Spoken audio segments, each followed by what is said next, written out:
जळगाव जिल्ह्यातून एक धक्कादायक घटना समोर आली आहे। बोदवड येथील शेतकरी कुटुंबातील फार्मसीचा विद्यार्थी श्याम प्रभाकर पाटील यांनी गळफास घेऊन आत्महत्या केल्याची धक्कादायक घटना उघडकीस आली आहे। महाविद्यालयाचे प्राचार्य योगेश पवार यांनी सर्वांसमोर पाईपने मारहाण करून अपमान केल्याने मानसिक त्रास सहन न झाल्याचा उल्लेख त्याने मृत्यूपूर्वी लिहिलेल्या सुसाईड नोटमध्ये केलाय।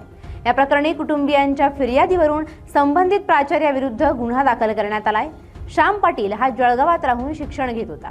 रविवारी त्याचे मित्र गावाकडे गेले होते आणि तो खोलीवर एकटाच होता। सायंकाळच्या सुमारास त्याने गळफास घेऊन आपलं जीवन संपवलं। घटनेनंतर पोलिसांनी घटनास्थळी धाव घेत त्याच्या हस्ताक्षरातील चिठ्ठी जप्त केली। मृत्यूपूर्वी लिहिलेल्या पत्रात श्यामने नमूद केलंय की कोणतीही चूक नसताना प्राचार्यांनी सर्व शिक्षक आणि मित्रांसमोर त्याला मारहाण केली आणि शिवीगाळही केली। मित्रांतील भांडणात मध्यस्थी करण्यासाठी गेलो असताना समोरच्या विद्यार्थ्यांनी बाहेरील मुलांना बोलावलं तरी त्याच्यावर काही कारवाई झाली नाही, उलट मला पाईपने मारहाण करण्यात आली असा आरोप त्याने केलाय। गुरु मारतात हे माहीत आहे पण इतकं नाही अशी वेदनादायी नोंदही त्याने केली आहे। पत्राच्या शेवटी मित्राला उद्देशून भावनिक संदेशही लिहिलाय। एका होतकरू विद्यार्थ्याला प्राचार्याच्या जाचाला कंटाळून जीव गमवावा लागल्याची भावना व्यक्त करत वर्गमित्रांनीही संताप व्यक्त केलाय। श्याम प्रभाकर पाटील वय वर्ष 20 राहणार पुरा काकोडा मुक्ताईनगर, तो गुलाबराव देवकर फार्मसी कॉलेजमध्ये दुसऱ्या वर्षाला शिकत होता।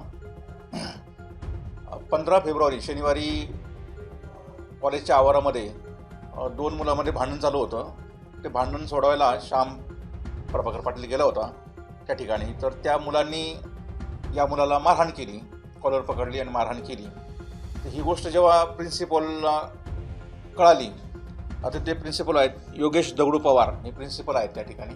त्यांना कळाल्यानंतर त्यांनी या मुलाला त्या ठिकाणी बोलून घेतलं आणि सगळ्या विद्यार्थ्यांसमोर आणि बाकीच्या सगळ्या टीचर्ससमोर त्याला त्या ठिकाणी मारहाण केली, त्याला अपशब्द वापरले, त्याला शिवीगाळ केली।